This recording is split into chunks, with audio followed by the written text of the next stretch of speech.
dis. 21. 21. 21. 21. 21 bras. Bon, allez. Ça tourne là, on est d'accord? Je sais pas. Ça règle, mais il faut... Ok, bon, Moi, je m'occupe pas de la technique, hein. comment ça? Allez, c'est parti. Oh là là, j'ai un peu le trac, là. Moi Ouais. aussi. Ça va quoi? Franchement, nous faire revenir de la retraite dorée juste pour un c'est disque clair. Vous avez de la chance qu'on vous aime bien. Hein. Attends, t'as le maquillage qui est pas très bien fait. Nuggets, tu peux regarder. Regarde, tu peux me faire. Voilà. Ça va là? Ah ouais, pas trop fort, pas trop fort. Oui, un Eh, peu, doucement. attends. Eh, doucement avec les stars, là. Non, mais ils ont plus l'habitude, c'est pas possible. Ah, hein. c'est... Bon, c'est mais pas qu'est-ce trop qu'on fait, là, changé, hein. d'ailleurs. Oui, c'est quoi l'émission d'aujourd'hui? Eh, on fait quoi aujourd'hui? Les gars, aujourd'hui c'est la journée internationale des marionnettes. Hein? Mais quel est le rapport avec nous? Mais c'est clair. Moi, Je comprends pas. Qu'est-ce que tu veux qu'on fasse sur l'intro des marionnettes? Ben ouais, toi t'as un requin, moi je suis un crocodile. C'est quoi les marionnettes La d'ailleurs? journée des animaux, d'accord, mais... C'est une honte. Bon, viens, on s'en va. Allez, on se taille. Ciao.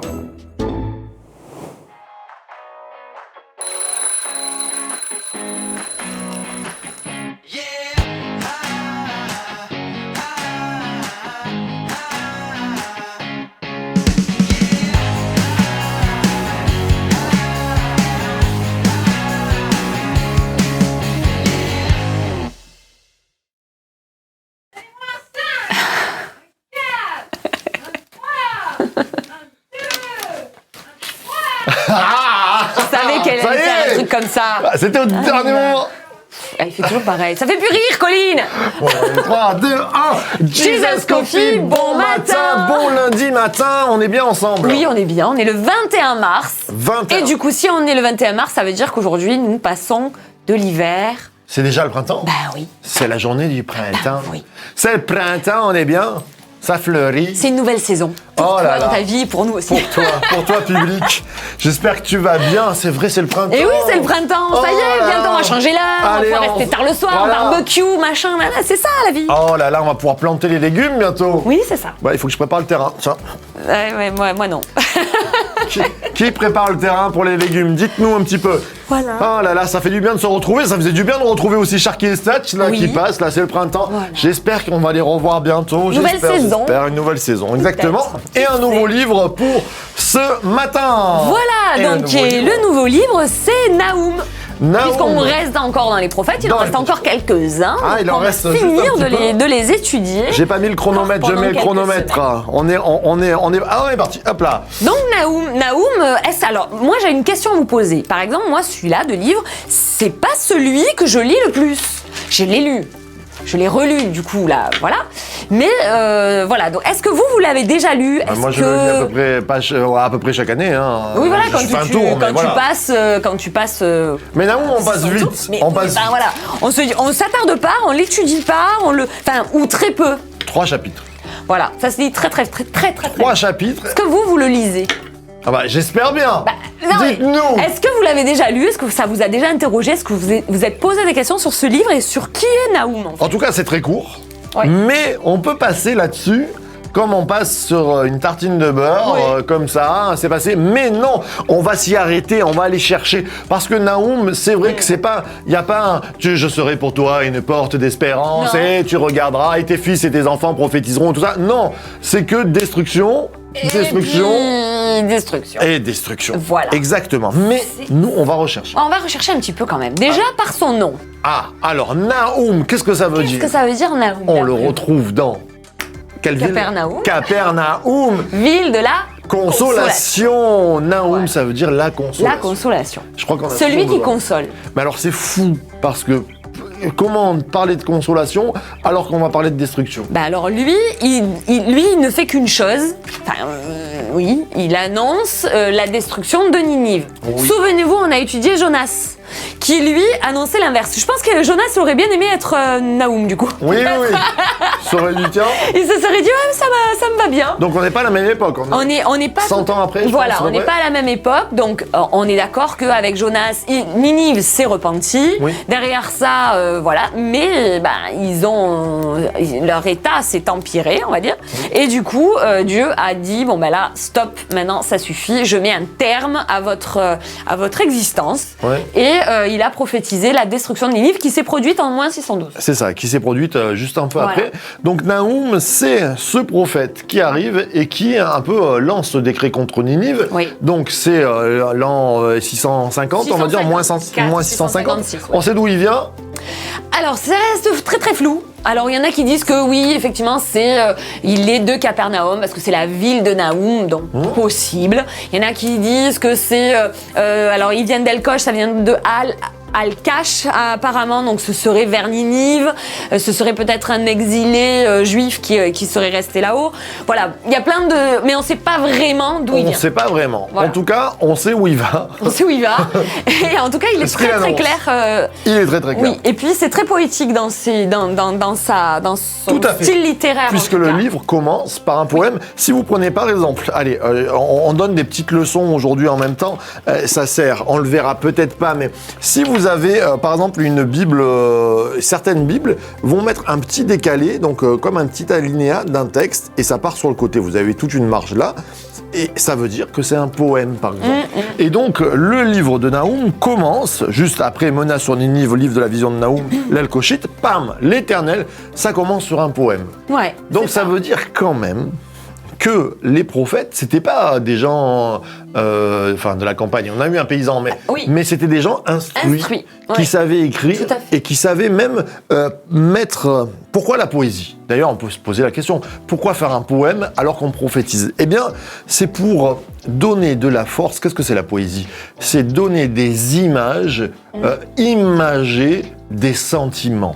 Et au travers de cela, le prophète Naoum veut imager la force. Et là, on n'est pas dans la force romantique. Il n'y a pas que des poèmes romantiques. Oui. C'est la force destructive, la force, la puissance de Dieu qui, quand il agit, et donc il va donner des images poétiques au travers de cette prophétie. C'est très intéressant. C'est très très intéressant parce qu'effectivement, la plupart des prophètes, le prophète de l'Ancien Testament, il annonce parce que c'est un prédicateur. Donc lui, la plupart ont aussi étudié les textes, etc. Donc il rappelle au peuple, attention, c'était un peu ça. Mais lui, c'est particulier aussi. C'est vrai qu'il utilise. Ça amène aussi une certaine compréhension, même de comment. Le début, j'aime bien. D'un côté, l'Éternel est lent à la colère, sa puissance est immense, mais il ne laisse pas le méchant impuni. Impuni, exactement. En fait, il annonce des choses et en même temps, il met la forme. Tout à fait. Du coup, ça reste entendable et audible. Alors, juste pour... Là, c'est de la culture G, mais comment ça marche un petit peu la poésie ? Il y a différents styles de poésie hébraïque, mais il y a beaucoup de la répétition chez les Hébreux. Donc, vous allez trouver, par exemple, dans le premier chapitre, 10 fois l'Éternel. Wow. 10 fois. Pourquoi ? Parce que dans le chiffre des Hébreux, ça va être la complétude. On le verra sûrement dans les autres jours, parce que Nicolas nous a dit mais j'ai vu 6 fois Sauterelle. Eh bien oui, 6 fois Sauterelle, c'est... Ça veut dire des choses. L'homme et tout ça, et on va voir ensemble un petit peu. Donc c'est construit, c'est pas lancé comme ça, c'est pas une prophétie. Et je crois, même d'ailleurs pour les prophètes qui prophétisent dans les églises, c'est intéressant de se dire, des fois moi j'entends des gens qui me disent « Ah non mais c'est Dieu qui parle, j'ai parlé comme ça ». Ben non, il y a quand même une pensée, c'est 100% homme et 100% Dieu. Dieu passe au travers de la forme qu'on va y donner. Tout à fait. Et là, on le voit. Et c'est très beau. Il y a aussi ce balancement que tu disais entre Juda et Ninive. Oui, à un moment donné, vous regardez à partir du verset 9, il va parler à Juda. Par exemple, verset 9, il va dire « Que complotez-vous donc pour défier l'Éternel ? C'est lui qui est l'auteur de la destruction totale, etc. etc. » Et après, à Ninive, au verset 11, il va lui dire « C'est de toi qu'est venu celui qui, contre l'Éternel, trame le mal et qui conçoit les desseins criminels. » En gros, il est en train d'établir comme un jugement, de dire ok, vous avez fait ça, mais eux c'est encore pire en réalité. Donc il va jusqu'à condamner le roi au verset 14. En fait, il y a 3 alternances, donc 6 en gros, entre Ninive et Juda. Et ça fait un balancier, on pourrait dire un peu, nous, dans notre pensée littéraire, pseudo-littéraire, thèse, antithèse, thèse, antithèse. C'est ça. Et ça rebondit. C'est-à-dire, Dieu donne un aspect, et puis il donne la parole à la défense, et on a vraiment ce côté de rebond Oui. et qui est poétique. C'est ça. Et après, il y a des sentences, Oui. il y a des visions. On parle du lion aussi, à un moment donné. Oui. Attends, le lion qui est vaincu. Enfin, il y a plein d'images comme ça qu'il va utiliser pour dire, voilà, maintenant, c'est décidé en réalité et ça va se passer. Et ça se passe, et effectivement. Tout à fait. Et qu'est-ce qu'on retient? Alors, on verra dans tous les jours, mais Oui. c'est vrai, j'aimerais ce matin, parce que toi, là, t'es ce matin. Tu dis oui, entre moi, la- ça me fait quoi dans ma vie? Et voilà.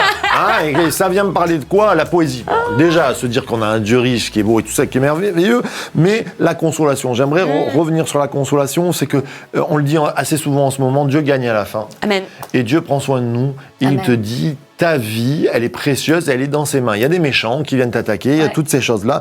Mais c'est l'Éternel est bon. L'Éternel est lent à la colère. Amen. L'Éternel passe par Naoum, la consolation. Et l'Éternel a envoyé qui? Jésus-Christ pour nous consoler. Plus que ça, le Christ, quand il est parti, il nous a dit, je vous laisse le Saint-Esprit. Saint-Esprit, le consolateur. Le consolateur.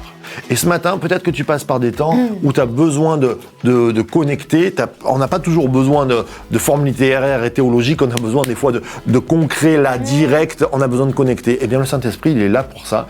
C'est cette connexion divine dans nos vies qui vient nous consoler. Alors, on va prier ce matin. Je vais demander à Alexandra que tu puisses recevoir, que je puisse recevoir, nous puissions recevoir la consolation de l'Esprit Amen. dans nos moments difficiles, dans nos moments où on bute. Quelquefois, c'est pas forcément des moments difficiles, mais on n'arrive pas à avancer. Ça peut être dans nos couples, ça peut être pour nos enfants, ça peut être pour même dans l'église quand on a un ministère. Des fois, on a des limites. Eh bien, le consolateur, il est là pour nous faire passer ces limites, pour te Amen. dire, je suis avec toi, il y a du divin en toi, et ça va marcher. Amen. Tu veux Allez, bien je vais prier? prier. Amen. Seigneur Jésus, merci pour ta parole et merci parce que toi, tu sais nous parler.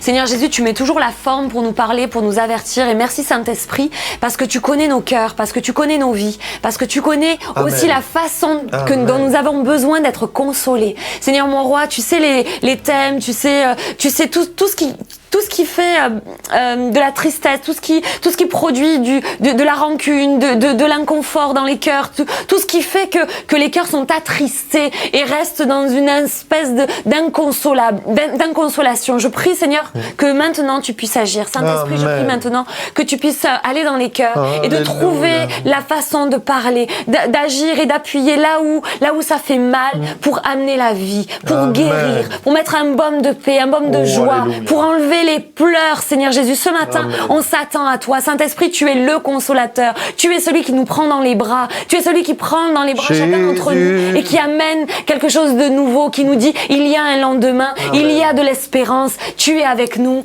Amen. Amen. Amen. Waouh. Que la consolation de Dieu soit sur nous. Amen. Amen. On est bon, on Ouais, est très voilà. bien. Et puis, du coup, eh on va ben, passer avec on veut de la bénédiction ce Bah matin. oui, du C'est le lundi, on veut vous bénir. Et bien sûr, maintenant, c'est le... Béniscope. Allez, on y va. Et voilà, et coucou. Bonjour. Ça va? Oui, ça va, ça va. Du coup, on est au Béniscope. Alors, du coup, pour vous les dames, je vais commencer parce que c'est pour les dames. Le psaume 50 dit « Invoque-moi au jour de la détresse, je te délivrerai, et tu me glorifieras. » Amen. Invoque le Seigneur ce matin. Peut-être que tu as un moment compliqué, mais le Seigneur va te répondre, alors invoque-le ce matin. Allez, les hommes. Les hommes, bah forcément. Si ma femme a fait les femmes, je vais faire les hommes. Jérémie 17,7, bénis l'homme qui se confie en l'Éternel Amen. et de qui l'Éternel est la confiance. Gloire à Dieu. Tout est résumé. Ayez confiance en Dieu, messieurs. Il est avec vous. Soyez forts. Il vous puissant. suit. Et puissant. Pour les couples, 2 Timothée 2 dit « Les solides fondations posées par Dieu subsistent. Porteuse de cette inscription, le Seigneur connaît ceux qui lui appartiennent et tout homme qui prononce le nom du Seigneur, qu'il se détourne du mal. » Amen. Les fondations, quand elles sont posées sur Dieu, quand la maison, elle est fondée sur Dieu, alors le Seigneur, enfin, il n'y a rien qui peut, tout subsistera, rien ne peut aller contre elle. Amen. Les célibataires. Les célibes, pas les vélibes, les célibataires. Matthieu 5, verset 16, que votre lumière luise ainsi devant les hommes, en sorte qu'ils voient vos bonnes œuvres et qu'ils glorifient votre Père qui est dans les cieux. Amen. Là, pareil, hein, les célibataires, brillez. Vous avez Dieu en vous et allez de l'avant. Je pense que si Dieu veut que vous brillez, ce verset il est peut-être à propos pour certains célibataires. Si vous brillez, peut-être que vous n'allez pas rester célibataire bien longtemps. Pourquoi pas? C'est clair, alors continue de briller, mon frère. Pour les jeunes, oui, c'est Dieu qui nous a fait. Il nous a créés dans le Christ Jésus pour que nous menions une vie riche en bonnes actions. Et ces actions, Dieu les a préparées pour que nous les fassions. Alors si tu es jeune, si tu es en Christ, alors pratique les bonnes œuvres que Dieu a prévues pour toi, parce que c'est comme ça qu'il va te faire encore plus aller de l'avant et porter son nom. Et il reste nos amis, les seniors. Amen. Je tombe sur les hommes, les seniors. Très bien, Non, c'est pas un message subliminal. Dieu crée en moi un cœur pur, renouvelle en moi un esprit bien disposé. Waouh! Ça, c'est bien pour les seniors. Voilà, le Saint-Esprit vous renouvelle. On est là. Le Seigneur veut vous renouveler dans votre âge avancé. Par l'esprit. Et puis, je pense que c'est une bonne chose pour les seniors. Ce verset est très à propos. Bravo, Cathy. Et puis, écoutez, soyez bénis. En tout cas, que ces petites paroles soient réconfortantes cette semaine, que vous puissiez encore puiser dans la parole. Et surtout, n'oubliez pas, source de vie. Cherche to be. Yes. À très vite.